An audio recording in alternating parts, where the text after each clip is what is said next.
Mad no mad जोगनी waterfall आपको देखना है, ये देखिए, this is Jogni waterfall guys. अब आपको मैं आगे की कहानी बताता हूँ जो हुई।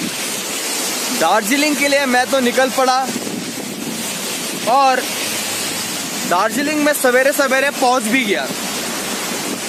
नहीं, सवेरे सवेरे नहीं, उसी दिन शायद मैं पहुंच गया दार्जिलिंग। दोपहर को निकला था, शाम तक पहुंचा। और मैंने यूथ हॉस्टल सुन रखा था कि दार्जिलिंग में एक यूथ हॉस्टल है जो यंग लड़कों को, स्कूल कॉलेज वाले बच्चों को देता है स्टे और कम पैसा लेता है, अच्छा खासा है। तो मैं बोला था कि चलो चले जाते हैं वहाँ पर। तो ढूंढते ढूंढते, बहुत ज़्यादा ढूंढते हुए मैं पहुँचा कहाँ पर, यूथ हॉस्टल। अब यूथ हॉस्टल में कोई था नहीं, वहाँ पर एक क्यूरेटर थे, उनको मैं मिला। मिल करके थोड़ा बोला कि यहाँ पर मुझे रुकना है, ऐसा मेरे आईडी वगैरह दिखाया मैंने। तो उन्होंने मुझे 200-250 रुपया ऐसा कुछ था एक दिन का रुकने का वहाँ पर, और उन्होंने रूम दे दिया मुझे। और वो पूरा हॉस्टल यार, पूरा का पूरा हॉस्टल खाली था। एक लौता इंसान उस पूरे हॉस्टल में रहने वाला अपन था। पूरा का पूरा हॉस्टल खाली है। मैं गया, एंटर किया, उसने रूम लॉक खोला और कोई है नहीं। पूरा का पूरा सारे बेड है, 18 की 19 20 एक रूम में, एक डॉम में बेड है, पर उस डॉम में अकेला रहने वाला मैं हूँ। वॉशरूम इतने सारे हैं पर उसके अंदर जाने वाला एक लौता मैं हूँ। तो वहाँ पर मैंने अपना बैग रखा, रात को गया बाहर। दार्जिलिंग का जो स्ट्रीट फूड है वो बहुत ज़्यादा मस्त है मुझे वहाँ पर। तब तो मैं एग भी खाता था, तो मैंने वहाँ पर एग रोल भी खाया। उसके बाद में क्या बोलते हैं, फ्रैंकी खाया, मोमोज खाया। मोमोज का फैन बना वहाँ पर खा करके, बहुत टेस्टी लगा। ऐसा करते करते तो मैं दार्जिलिंग को वो शाम को घूमा, मार्केट के एरिया में घूमा, और कुछ जैकेट मैंने खरीदा अपने लिए। एक दो ऐसी बहुत सस्ते में मिल रहे थे वहाँ पर, 200-200 रुपये में, ऐसा कुछ नहीं था।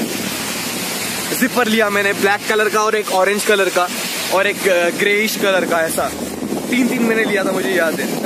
और फिर ऐसा करते करते मैं गया वापस से, खा पी करके हॉस्टल में सो गया। मेरी ना मुलाकात सवेरे सवेरे जब मैं उठ करके गया घूमने के लिए, किसी ने बोला कि टाइगर पॉइंट, एक टाइगर हिल, टाइगर पॉइंट ऐसा होता है, एक कुछ 300-400 रुपये में टाइगर पॉइंट सवेरे सवेरे घुमाएंगे। उसके बाद में फिर एक कोई पार्क में घुमाएंगे, फिर कोई एक सी जगह, फिर एक मोनेस्ट्री लेकर के जाएंगे। क्या वो बड़ा था मोनेस्ट्री दार्जिलिंग में, तो ऐसा स्कीम था। तो 300 रुपये का ऐसा कुछ सीन था। तो मैं बोला कि चलो ये कर लेवे, क्यों, अच्छा एक्सपीरियंस हो जाएगा। तो जो टाइगर सवेरे सवेरे, टाइगर हिल के टाइगर पॉइंट जो है जहाँ पर सनराइज देखना होता है, तो सवेरे सवेरे जाना था। उठ करके मैं सवेरे सवेरे पहुँच गया वहाँ पर। जो सनराइज हुआ वो तो मैंने देखा, बहुत ज़्यादा लोग थे, इतने ज़्यादा लोग वहाँ पर आए हुए थे। मैंने देखा कि वाह, सनराइज देखने के लिए। और फाइनली वो पहाड़ के पीछे से सन ऐसे निकल करके आता है, कंचनजंगा की पहाड़ी दिख रही है वो टाइगर पॉइंट से, वो ऑब्जर्व किया। वहाँ पर मेरा एक दोस्त बांग्लादेश का बना, जिसका नाम था अल अमीन। अल अमीन बांग्लादेश का रहने वाला था, वो इंडिया घूमने आया था। वहाँ पर वो मेरी दोस्ती हुई इसके साथ में।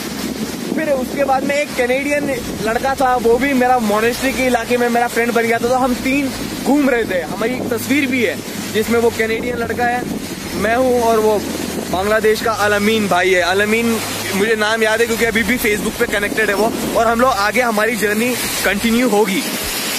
तो घूमा, उसके बाद में मैं आ गया। बाद में फिर दूसरे दिन मैं गया वहाँ पर घूमने के लिए, नहीं उसी दिन इनफैक्ट मैं गया शाम को, दोपहर के बाद में, जब ये सवेरे सवेरे के टाइम पे सब चीज़ हो गई घूमना फिरना। उसके बाद में मैं गया पद्मजा नायडू पार्क। ये एक नेशनल पार्क है वहाँ पर, पद्मजा नायडू करके। और वहाँ पर अपने को तो क्या बहुत कुछ ज़्यादा महंगी एंट्री थी नहीं, वहाँ पर एंट्री मिल गई।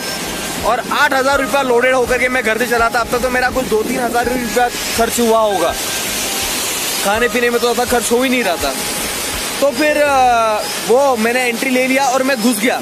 अब वहाँ पर मुझे क्रेजी क्रीचर्स मेरे माफिक दिख रहे हैं। उधर पे मेरे को लाइव दिख रहे हैं लायन, लाइव दिख रहा है जिराफ, लाइव दिख रहा है हिप्पोपोटामस। देखेला कैसा दिखता है हिप्पो। Crocodile, crazy birds.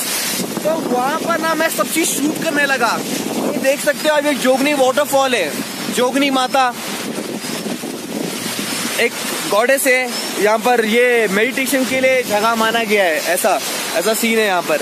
और ये यहाँ पर बहुत क्रेजी वाटरफॉल है ये, वशिष्ठ गांव और भांग गांव के बीच में इन मनाली, हिमाचल प्रदेश। तो फिर मैं बता रहा था आपको दार्जिलिंग की कहानी, और दार्जिलिंग की कहानी में अपन पहुंचे थे कि अदमजा वो जू में मैं सारे जानवरों को शूट कर रहा हूँ, मस्ती करते जा रहा हूँ। आप देख भी सकते हो, वो व्लॉग में है मेरे। सारे जानवरों को शूट कर रहा हूँ, देख करके मैं बहुत ज्यादा खुश था। मैंने लाइव बियर के साथ में, जिंदा भालू के साथ में आपने कभी सेल्फी ली है?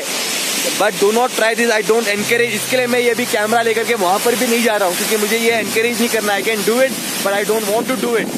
सो some things you learn in life, okay. तो कैसा होता है, तो मैं वहां पर शूट करते जा रहा हूँ सब ये जानवरों को।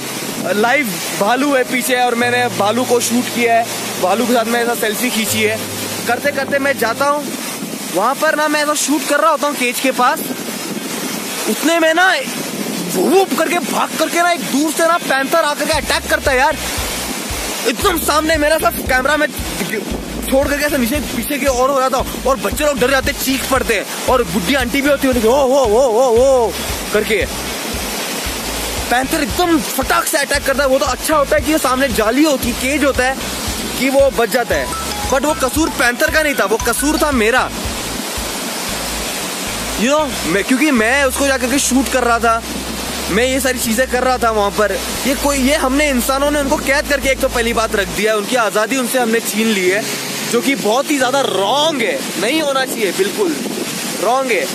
और वो चीज को मैं शूट कर रहा हूँ, ऐसा पास जा करके मस्ती कर रहा हूँ। हाँ, मैं तो, मेरा मन सच्चा था, मैं तो भोला बच्चा एंजॉय कर रहा था वो चीज को। पर तभी का तभी मुझे ये सीख भी मिला कि उन पे क्या बीत रही है ना। वो तो फिरोशियस हो रहे हैं, वो तो बेचारे सफर कर रहे हैं यार, बेजुबान जानवर। तो ये मेरी कहानी हुई पैंथर अटैक।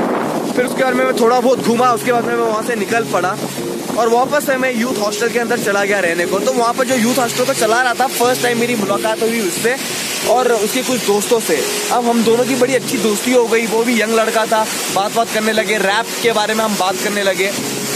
पर बाद में क्या हुआ, ऐसा हुआ इसके लिए मुझे अभी तक उस चीज़ का पछतावा है, बट वो चीज़ हो जाएगी, वो आपको आगे कहानी में द मैड नोमैड बताएगा।